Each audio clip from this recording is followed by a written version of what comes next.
Happy Tuesday morning. I went into school today and I wanted to share. I'm a little sad when I went into school today. I spent an awful lot of work. I'm a reading teacher, putting up these awesome posters and hanging things all around my room to find out that I'm actually not going to be teaching in my room this school year when we come back. I am instead going to be moving from room to room with my middle school cohorts. So they'll be teaching in my room for science, and I get to teach one class in my own room, and the rest I have to move. So I came into school today, and I wanted to share a little bit of what the other side is like. I know what parents are going through at home because I was on the struggle bus with Sophia and Colton when they were virtually learning, but I wanted to share a little bit with you guys what it's like to be a teacher during this virtual learning and then even coming back. So I've got my bucket, and I'm going to have to use my bucket to carry my materials from room to room because of cross contamination. They don't want the students going from room to room, but I'm going to be going from room to room. So far in my bucket, I have my candy that I've gone out and purchased that they can use their points for.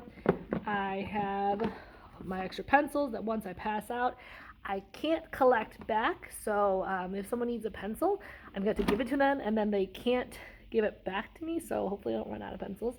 I have my connection chains that we do an activity where anytime you connect to what we're reading, we do that.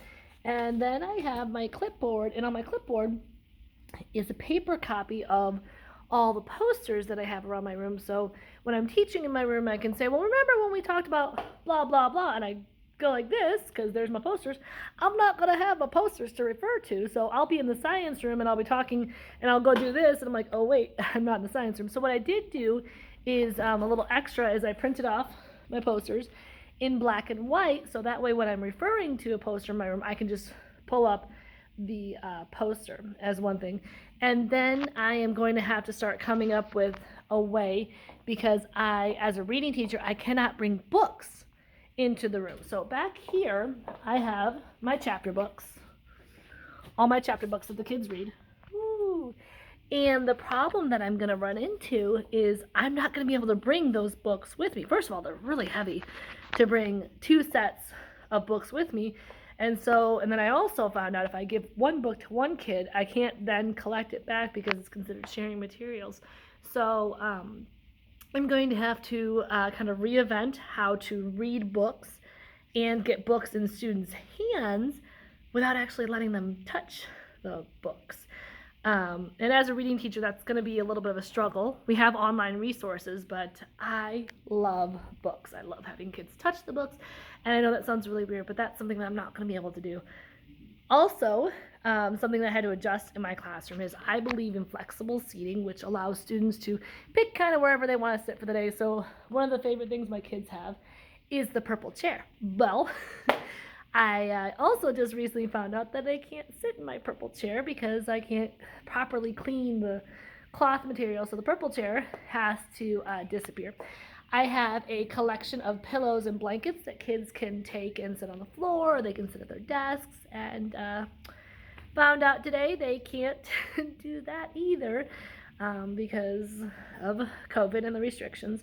So I'm going to have to come up with some creative ways to allow my students to not have to sit in these awful uncomfortable desks for 6 or 7 hours, but yet they can't be roaming around the room and they can't have pillows and blankets. So I know that it has been such a stress for parents with virtual learning, but I wanted you guys to understand that as a teacher, this is year 15 for me, and it is a stress because there's so many things that I do that I'm not going to be able to do anymore. So like I said, my posters, I put a lot of time and energy into making posters and making things that are relevant to what I teach.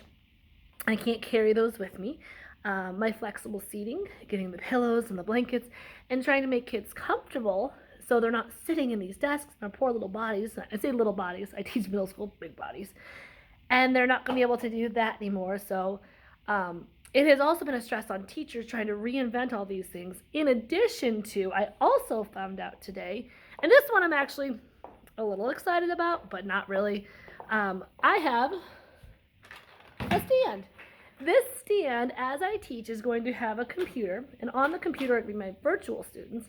So I'm really excited that they have that option. So at my school, I will be teaching up here, blah, blah, blah, blah, blah, to all my big bodies there.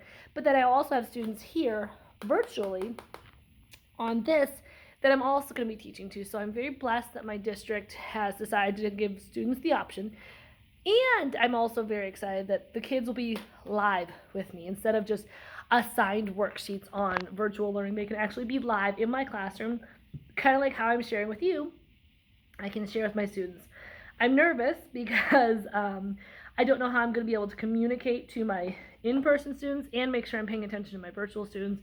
But this part I'm actually kind of excited about. But coming in today was a good thing because I was able to come in and see, but at the same time I'm like, oh, I can't do this. Oh, I can't do that. Oh, I can't do this. So I just wanted to share that with you guys. It is not just a struggle for parents. It is a struggle for teachers as well. As much as I want my kids back, and I do, we need to be back. There's no ifs, ands, buts, or coconuts. It's just a struggle coming up with ideas on how to make successful learning for them. Hey, Colton, what are you doing? Getting ready to go basketball. Basketball. Yep. It's a new sport for you. Actually, it's not. Ooh, okay. Well, let's shake and bake. Let's get out in the car. Let's get going and get Shake to your and bake. first basketball practice. Colton is grounding the beef. I'm gonna get my camera cleaner up. Sorry about that. Colton is browning the beef with our masher. It makes it really, really good. Yeah. We will then be adding up all of these sliced and diced up pickles. We will then be mixing in the secret sauce, which is Thousand Island. Thousand Island. We then take some lettuce, shred it on top of the hamburger buns, and it is Big Mac Sloppy Joe. The exciting part is Colton is going to be going after that to Basketball. basketball. Probably not gonna be here for dinner, but when you guys are done, you could take me some. Okay. So Colton's first time at basketball tonight. Not my first time. It's your first time at Holy Family basketball Yeah, I guess practice. so. And so they're throwing together a team, and he's like 10 feet tall, so hopefully someone's going to be able to teach him how to use his height tonight. All right. How is it? It's good. Big Mac Sloppy Joe. Hey guys, now it's my turn to do a little bit of vlogging. As you can see, I look a little bit lazy, a little bit out of it, maybe a little bit lethargic. I just got done taking my shower, and I had my second COVID vaccine today, my second dose of the COVID vaccine. I got the Moderna vaccine, and I think I'm reacting maybe a little bit to it. I think I actually had COVID a year ago, back in the middle of January of 2020, and that was before we could test for it, any of that. I had all the classic symptoms of it. Went into the doctor, got tested for flu, got tested for strep, and got tested for pneumonia. It all came back negative, but all the classic symptoms of COVID were there, and nobody knew really what it was at the time. So I'm convinced, and a lot of other people were convinced too, that I had the COVID. So I remember I lost taste, the sense of taste and smell. The body aches were absolutely dreadful. Fevers came and go. I was having massive headaches. Never really got to coughing or anything like that, but the lethargy, the exhaustion was terrible. I remember that being tired. I mean, it lasted for every bit of the whole 2 weeks I was sick, but I was always tired for like even 3 to 4 weeks after getting better. And that was the worst part of it, I think, was the lethargy. But now, we're getting towards 8 p.m., and I had my vaccine at 11 a.m. I'm starting to feel achy again. Not as bad as achy as I would before, but like my whole torso area, my lower back. It almost feels like a kidney infection, or somebody's been punching me in the back for a while, but it's just really starting to get really achy in the torso region.